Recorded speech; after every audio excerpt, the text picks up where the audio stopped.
Harka fuunee akkam jirtu kabajamtoota daawwattoota keenyaa kun oduuwwan gurguddoo tibbanaa biiroo kominikeeshinii Oromiyaatiin dhiyaatudha. Oduuwwan keenya gurguddoo tibbanaan dhimmoota siyaasa dinagdee fi hawaasummaa kan biyyaa fi kan naannoo qabannee dhiyaanne irraa oduu waliin ana Marshaa Shophaatii nu waliin tura. Hojii Itiyoophiyaan nyaataan of danda'uuf taasiftuu kan dinqisiifatamuudha jedhan barreessaan mootummoota gamtoomanii Antooniyoo Gutaares. Dabalanni oduu kanaa akkaataa nutti qinda'a. Tattaaffii Itiyoophiyaan nyaataan of danda'uuf taasiftuu kan dinqisiifamuudha jedhan barreessaa olaanaan mootummoota gamtoomanii Antooniyoo Gutaares. Barreessaa olaanaan mootummoota gamtoomanii Antooniyoo Gutaares yaa'ii lammaffaa sirna nyaataa Itiyoophiyaatti geggeeffamaa ture irratti viidiyoon ergaa dabarsaniiru. Itiyoophiyaan misooma qamadii fi misooma qonnaa jijjiirama qabeenya qilleensaa dandamattuu ijaaruun bu'aa gaarii galmeessuu ergaa isaaniin himuun sosochii birmadummaa nyaataa mirkaneessuu addunyaa biroo fi fakkeenya gaarii ta'uu danda'u jechuun ibsaniiru. Madaala sirna nyaataa eeguun barbaachisaa ta'uu fi qooda fudhattoonni hundi xiyyeeffannoo itti laachuu akka qabanis hubachiisaniiru. Mootummaan Itiyoophiyaa yaa'icha qopheessuu fi murannoo agarsiises galateeffataniiru. Jijjiirama qabeenya qilleensaa irratti hojjechuu fi nageenya addunyaa mirkaneessuun birmadummaa nyaataa mirkaneessuun murteessaa akka ta'es eeraniiru. Birmadummaa nyaataa mirkaneessuu fi hojiilee sirna ce'umsa nyaataa giddu galeeffatan raawwanneerra jedhan Dr. Abiy Ahmed. Dabalanni oduu kanaa akkaataa nutti qinda'a.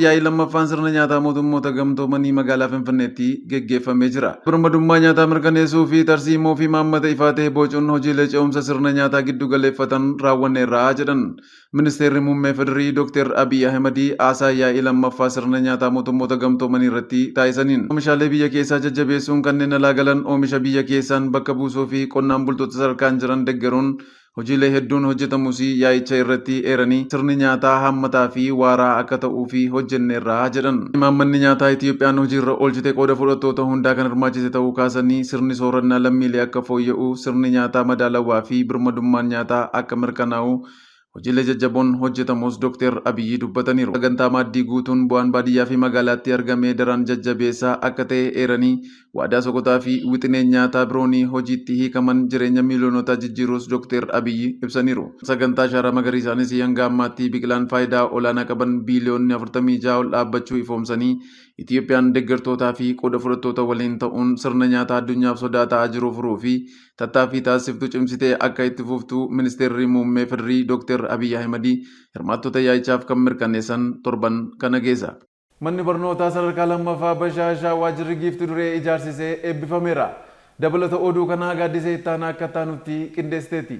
Manni barnootaa sadarkaa lammaffaa Bashaashaa waajjira giiftii dureen ijaarsisee iddoo Ministeerri Muummee Itoophiyaa Dr. Abiy Ahmed, Pirezidaantii Mootummaa Naannoo Oromiyaa Obbo Shimallis Abdiisaa fi giiftii duree Zinaash Taayyaachoo argamanitti eebbifameera.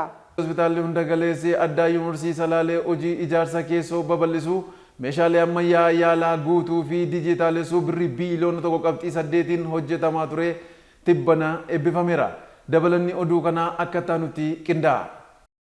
Mootummaan naannoo Oromiyaa tajaajila karaa guutuu ta'een uummata isaaf kennuu fi hojjechaa jira jedhan Pirezidaantii Taanaan Mootummaa Naannoo Oromiyaa Obbo Awwaluu Abdii. Hospitaalli hunda galeessaa addaa Yuunivarsiitii Salaalee hojii ijaarsa keessoo babal'isuu meeshaalee yaalaa ammayyaa guutuu fi dijitaalessuu birrii biiliyoona 1.8 hojjetamaa ture eebbisiise. Hospitaalli Yuunivarsiitichaa piroojeektoota babal'ina ijaarsaa kutaalee yaalaa meeshaalee yaalaa garaagaraa fi giddugala baqaqsanii yaaluu ammayyaa hojjisiisaa ture. Bakka Pirezidaantii Taanaan Mootummaa Naannoo Oromiyaa dabalatee hooggantoonni olaanoo abbootii gadaa fi hirmaattonni sagantichaa argamanitti eebbifamee jira. Pirezidaantii Taanaan Mootummaa Naannoo Oromiyaa Obbo Awwaluu Abdii sagantaa eebbichaa irratti argamuun haasaa taasisaniin mootummaan naannoo Oromiyaa tajaajila karaa guutuu ta'een uummata isaaf kennuu fi hojjechaa jira jedhanii dhaloonni gootummaa Taaddasaa Birruu dhaalanii hojii fakkeenyummaa qabu Salaaleetti hojjetaniiru jedhan.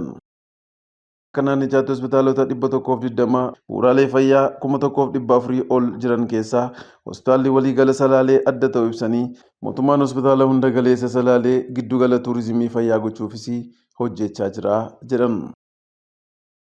Hooggantuun biiroo fayyaa Oromiyaa Piroofeesar Natsaannat Warqinaa saganticha irratti argamuun haasaa taasisaniin hospitaala ammayyaa akkasii waan hundaan guutuu dhiyootti argachuun dhiibbaa hedduu kan hambisu ta'uu ibsanii galma gahiinsa isaa fi biiroon fayyaa Oromiyaa Yuunivarsiitii Salaalee waliin qindoomuun ni hojjeta jedhan.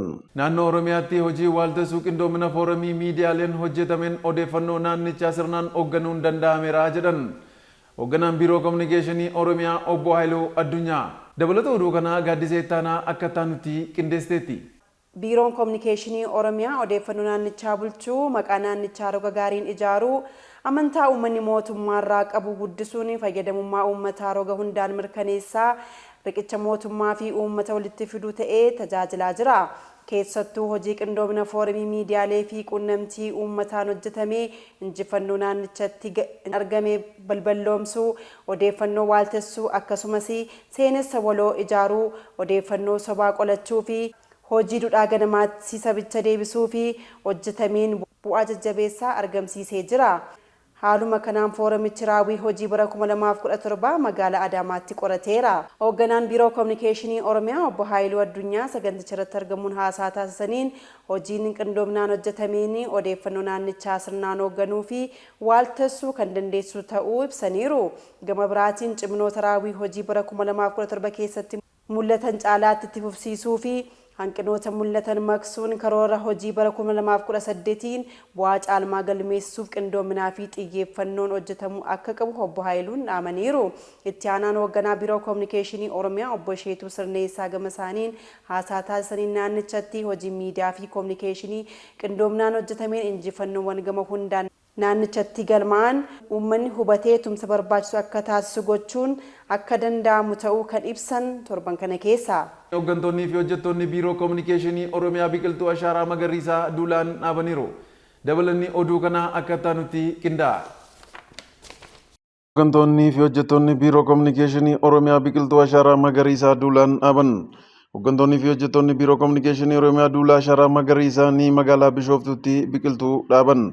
Dhaabbii biqiltuu ashaaraa magariisaa kanarratti hoogganaan biirochaa dabalatee hooggantoonni kan biroo fi hojjettoonni kan argaman yoo ta'u mooraa mana barumsaa Boolee keessa biqiltuu nyaataa fi gaaddisaaf oolu dhaabaniiru. Hojjettoonni biirichaa kunis hooggantoota waliin ta'uun biqiltuuwwan gosa garaa garaa kumaatamaan lakkaa'amu dhaabaniiru. Hoogganaan Biiroo Kominikeeshinii Oromiyaa obbo Haayiluu Addunyaa mootummaan jijjiiramaa hawaasa duudhaa isaa ganamaatti deebisuu fi akkasumas madaallii uumamaa eeguun rakkoo gama jijjiirama qilleensaan mudatan furuu fi bara baraan dhaabbiin biqiltuu duulaan guutummaa biyyattii keessatti geggeeffamaa jira jedhan.